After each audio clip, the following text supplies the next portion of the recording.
Hi hello, ನಾವಿವತ್ತು ಸಂಜೆ ವಾಕಿಗಂತ ಬೆಟ್ಟದ ಹತ್ರ ಹೋಗ್ತಾ ಇದ್ದೀವಿ.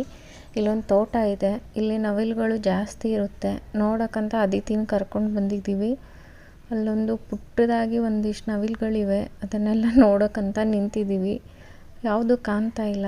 ನೆಕ್ಸ್ಟ್ ನೋಡೋಣ ಯಾವುದಾದ್ರೂ ನವಿಲು ಬರುತ್ತಾ ಏನು ಅಂತ ವೇಟ್ ಮಾಡ್ತಾ ನಿಂತಿದ್ದೀವಿ.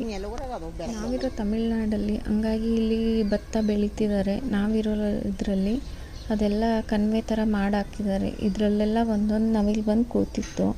ಅಲ್ಲಿ ದೂರದಲ್ಲಿ ಬಂದು ಕಾಣ್ತಾ ಇದೆ. ಅದು ನಿಮಗೆಲ್ಲ ಕಾಣಿಸುತ್ತೋ ಗೊತ್ತಿಲ್ಲ, ನಮಗಂತೂ ಕಾಣಿಸ್ತಾ ಇದೆ.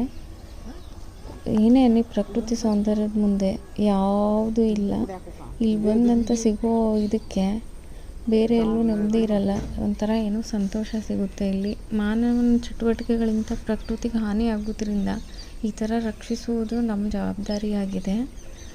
ಪ್ರಕೃತಿಯ ಪ್ರೀತಿ ಮತ್ತು ಗೌರವದಿಂದ ನೋಡ್ಕೊಳ್ಳೋದ್ರಿಂದ ನಾವು ಪ್ರಕೃತಿ ಸೌಂದರ್ಯವನ್ನು ಕಾಪಾಡ್ಬೋದು. ಅಲ್ಲಿ ನೋಡಿ, ಅದಿತಿ ಬೋರ್ ನೀರು ಗಿಡಗಳಿಗೆ ನೀರು ಬಿಡ್ತಿದ್ದಾರೆ, ಅದನ್ನ ಕುಡಿತಿದ್ದಾಳೆ.